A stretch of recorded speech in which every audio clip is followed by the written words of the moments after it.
Muy buenas noches tengan todos ustedes. En primer lugar, agradecer a la Sociedad Peruana de Ginecobstetricia haberme encargado el honor de coordinar y moderar este simposio de infecciones en el embarazo. Un tema bastante importante por las patologías que se tienen y muchas de ellas implicancias en óbitos fetales que también se va a tomar en esta reunión. Para este simposio se va a tener la participación del doctor Erasmo Huertas Tachino, a quien invito a que por favor se acerque a la mesa. El doctor Erasmo Huertas Tachino es médico ginecobstetra de la Universidad Nacional de Mayores San Marcos. Tiene maestría en gerencia de servicios de salud de la Universidad de San Marcos, médico asistente y es jefe del servicio de medicina fetal, profesor asociado del Departamento de Ginecobstetricia de la Facultad de Medicina de la Universidad Nacional Mayores San Marcos, paz presidente de la Sociedad Peruana de Ultrasonido en Obstetricia y Ginecología y miembro titular de la sociedad. Con él vamos a tratar el tema de implicancias de las infecciones urinarias en el embarazo. También invito al doctor Sixto Sánchez Calderón, que es médico cirujano, ginecobstetra, graduado de la Universidad Nacional Mayor de San Marcos, maestro en salud pública, graduado de la Universidad de Washington, Seattle, Estados Unidos, maestro de salud pública, graduado de la Universidad Federico Villarreal, jefe del Departamento de Ginecología y Obstetricia del Hospital Nacional 2 de Mayo, exdirector de la Oficina de Investigación del Hospital Nacional 2 de Mayo, es autor y coautor de aproximadamente 70 publicaciones en revistas indexadas. También invito a esta sesión al doctor Juan Carlos Olivo Rengifo. Él es también médico ginecobstetra de la Universidad Nacional Mayor de San Marcos, médico asistente del Instituto Nacional Materno Perinatal del Servicio de Obstetricia de Servicio de Infecciones, magíster de Medicina de la Universidad Peruana Cayetano Heredia, es director de la Oficina de Gestión de la Calidad del Instituto Nacional Materno Perinatal, experto en calidad de atención y seguridad del paciente y consultor de la Estrategia Nacional de Salud Sexual y Reproductiva del Ministerio de Salud. Con ellos vamos a desarrollar el simposio de infecciones en el embarazo. Empezará como primer tema, implicancias de las infecciones urinarias en el embarazo, a cargo del doctor Erasmo Huertas Tachino, que tiene 20 minutos para la presentación.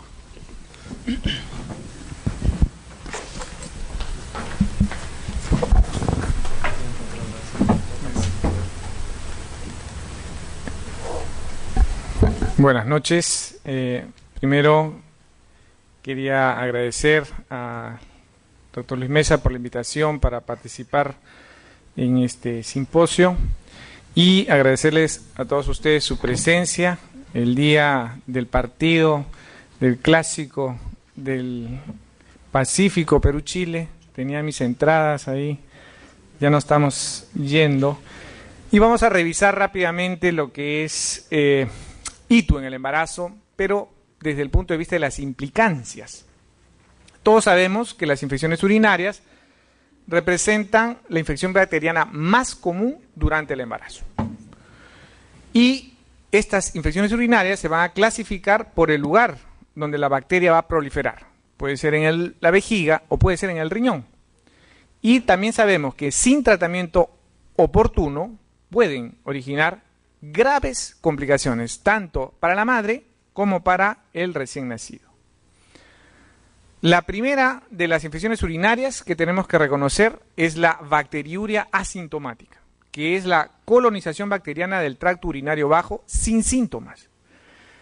La definición clásica de bacteriuria asintomática, ¿no?, está referida en esta publicación del año 2004. Es un cultivo de orina que tiene 10 a la quinta o más unidades formadoras de colonias por mililitro de orina en 3 muestras consecutivas. Sin embargo, nosotros podemos ver que cultivos que tienen mayor o igual a 100 o 1000 unidades formadoras de colonia podrían desencadenar pielonefritis en mujeres embarazadas. Y hay que tener mucho cuidado cuando decidimos dar o no dar tratamiento a mujeres gestantes que vienen con recuentos menores a 100.000 unidades formadoras de colonia por mililitro en orina. La prevalencia de la bacteriuria asintomática es muy variable en la literatura revisada. Va desde frecuencias muy bajas, como es del 2%, a frecuencias relativamente altas, como llegan hasta el 14%.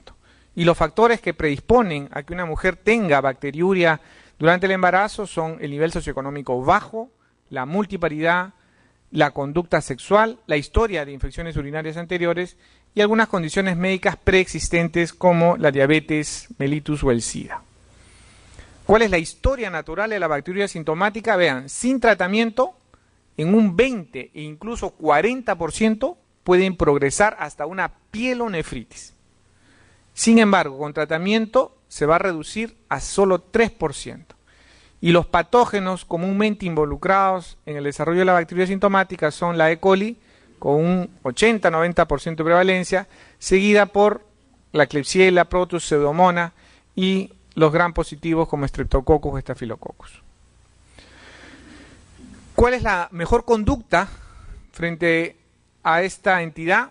El tamizaje, es decir, la búsqueda activa de casos porque la paciente no tiene síntomas. Entonces, el método de elección es el urocultivo, que debe realizarse tempranamente, entre las 2 y 16 semanas, o en todo caso en la primera consulta prenatal de la gestante. El urocultivo va a detectar aproximadamente el 80% de los casos de bacteriuria asintomática y es la prueba que tiene mejor costo-efectividad.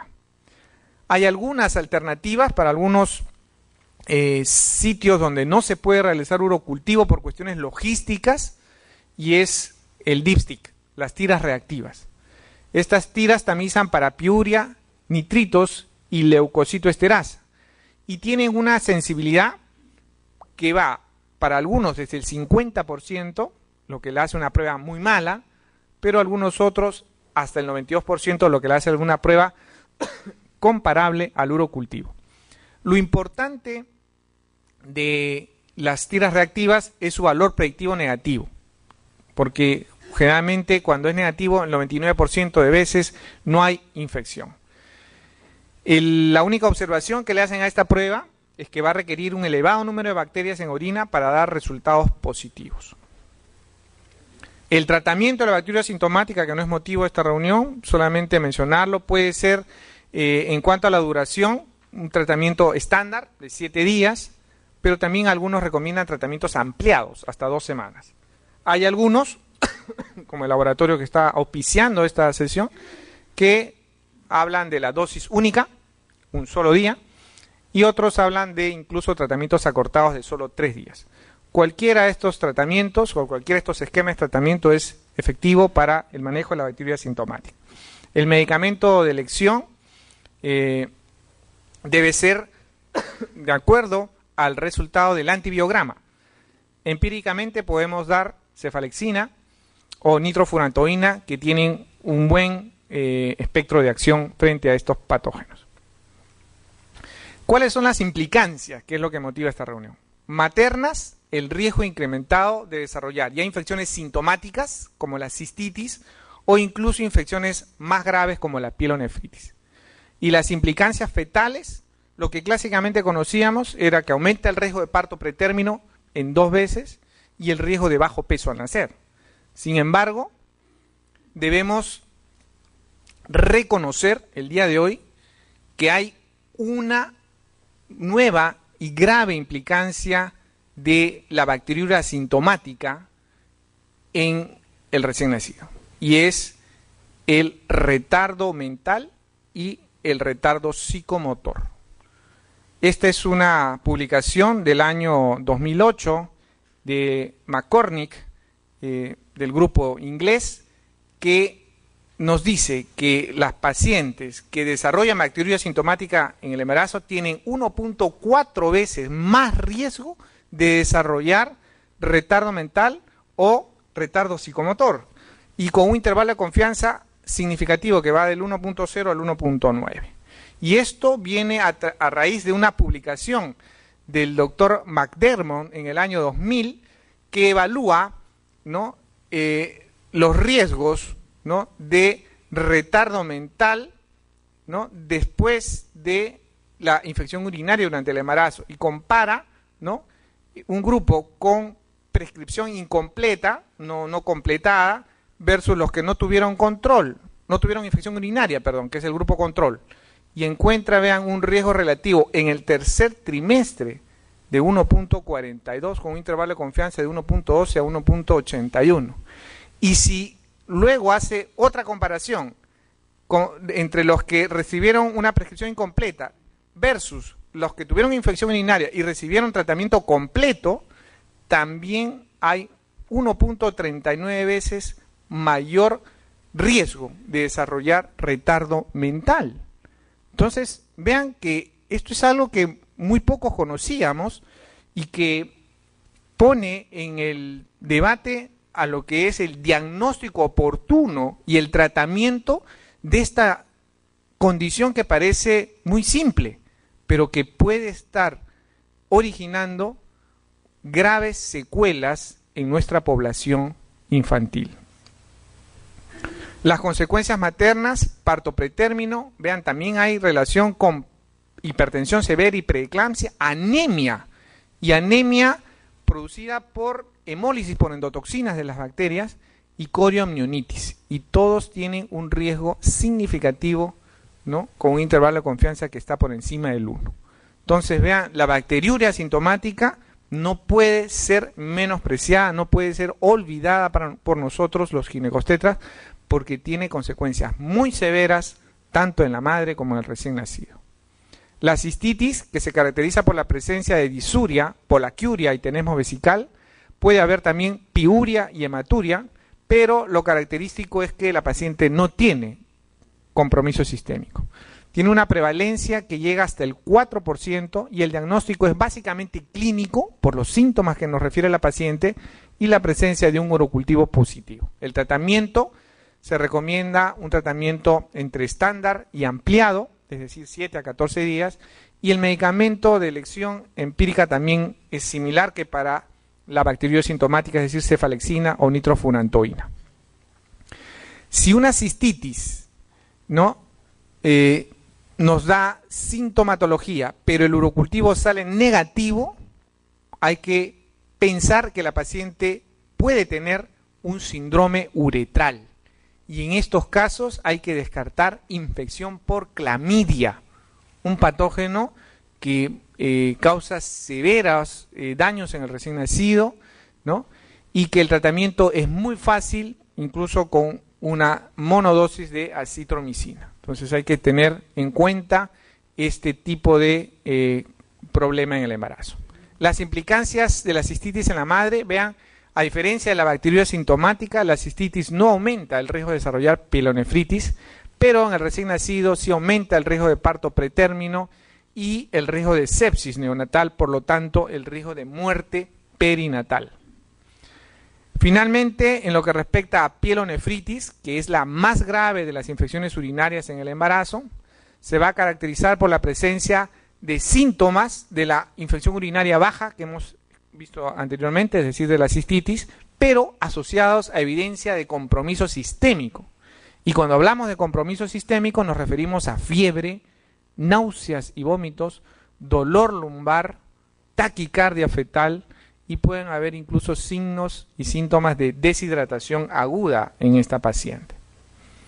La incidencia afortunadamente está alrededor del 2% de casos y el diagnóstico se hace por una combinación de síntomas clínicos, un hemograma patológico con leucocitosis, desviación izquierda, marcadores inflamatorios, pruebas de función renal alteradas, urocultivo positivo y en algunos casos hemocultivo positivo. La frecuencia de pielonefritis va a variar según el trimestre de embarazo y según esta publicación de Lee, es muy poco frecuente encontrar pielonefritis en el primer trimestre comparado con la frecuencia en el segundo y tercer trimestre, que llega a ser más o menos las 2/3 partes de los casos de pielonefritis. Y hay un grupo importante de pacientes que tienen pielonefritis consecutiva al parto, así que no hay que descuidar el posparto y las infecciones urinarias. El manejo de la pielonefritis puede ser ambulatorio o hospitalario.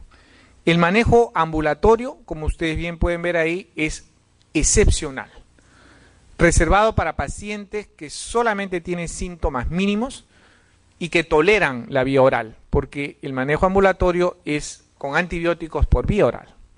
Sin embargo, el manejo estándar es hospitalario y aquí hay que usar antibióticos endovenosos, analgésicos y una hidratación en la paciente.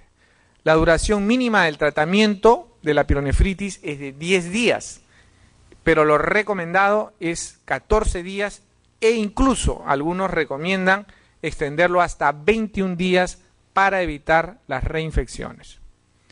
Y la recomendación también es iniciar con antibióticos de amplio espectro, ¿no?, en forma empírica, esperando los resultados del urocultivo. Y para esto nosotros tenemos que tener ya más o menos cuál es la sensibilidad reportada de nuestro laboratorio frente a los gérmenes que generalmente causan infección urinaria para poder, ¿no?, utilizar los antibióticos en forma empírica. La ampicilina es 100% casi resistente, la E. coli en nuestro hospital, y generalmente usamos cefazolina endovenosa como medicamento de primera elección, ¿no?, o algún aminoglucósido como la gentamicina, ¿no? Y si no es sensible a esto, podemos usar la ceftriaxona o la cefuroxima. ¿Cuáles son las implicancias maternas de la pielonefritis? Hemos visto que está reportado una disminución de hasta un 6% del hematocrito debido a hemólisis por endotoxinas de las bacterias. Entonces, hay anemia en estas pacientes por la infección urinaria. Pionefrosis, que es la formación de pus en la nefrona, ¿no? Abscesos perinéfricos, ¿no?, que hacen necesaria incluso intervenciones quirúrgicas para debridar estos abscesos que son causa de fiebre persistente. Insuficiencia renal, está reportado en pacientes gestantes con pielonefritis, 1 en cada 3.000 pacientes. Síndrome de estrés respiratorio agudo, ¿no?, pacientes que van a requerir ingreso a UCI, ventiloterapia, ¿no?, y generalmente se ven pacientes que tienen pielonefritis y que están recibiendo además tocolíticos por la amenaza de parto pretérmino. Así que hay que tener mucho cuidado con esta combinación porque nos lleva hasta en un 2% de veces a producir síndrome de estrés respiratorio agudo. Septicemia en un 15%, que motiva el ingreso a la unidad de cuidados intensivos. Shock séptico en 1 de cada 100 pacientes. Falla orgánica multisistémica y excepcionalmente, dependiendo si no se maneja oportunamente esta paciente, pueden haber muertes maternas o secuelas graves de la pielonefritis. Para el feto, las implicancias: aumento del riesgo de parto pretérmino, bajo peso al nacer, aumento del riesgo de sepsis neonatal y aumento del riesgo de muerte neonatal. Entonces, son infecciones que son bastante serias y que tenemos que diagnosticarlas y tratarlas oportunamente. Finalmente, unas palabras para lo que es itus recurrente, que se observa más o menos hasta en un 5% de casos. Se produce por reinfección por bacterias coliformes del reservorio vaginal, generalmente producto de la actividad sexual durante el embarazo. Cuando hay infecciones recurrentes en el embarazo, hay que pensar que esta paciente puede tener malformaciones del aparato urinario, como pueden ser doble sistema pielocalicial, ¿no? Sin embargo, es muy difícil diagnosticarlo porque está contraindicado el uso de radiografías con contraste durante el embarazo. El manejo en estas pacientes es dar antibióticos a bajas dosis por el resto del embarazo, ¿no? Se puede dar cefalexina, 500 miligramos todas las noches hasta que culmine el embarazo, o dar también antibióticos postcoitales. ¿Cuál es la situación de la infección urinaria en el Instituto Nacional Materno Perinatal? Esto es un reporte de la Oficina de Estadística e Informática de todas las pacientes, ¿no?, que tuvieron al egreso diagnóstico de infección de las vías urinarias en hospitalización. Vean que hubieron ese año, 2014, un total de casi 20.000 egresos obstétricos y la frecuencia de infecciones urinarias fue alrededor del 6%. Lamentablemente, como se maneja la información en nuestro sistema informático, no nos permite, ¿no?, precisar, por ejemplo, si la infección era bacteriuria asintomática, si era cistitis, si era pielonefritis. No dice infección del riñón en el embarazo, debemos suponer que es pielonefritis con una frecuencia menor del 1%, pero a continuación dice infección no especificada de las vías urinarias con una frecuencia de casi 3%, ¿no? Después hay un porcentaje significativo que es más o menos 1.3% de infección de las vías urinarias consecutivas al parto. Muy bien. Y aquí para darles un adelanto del gol que va a meter Farfán en unos minutos. Eso. Ok, eso sería todo. Muchísimas gracias.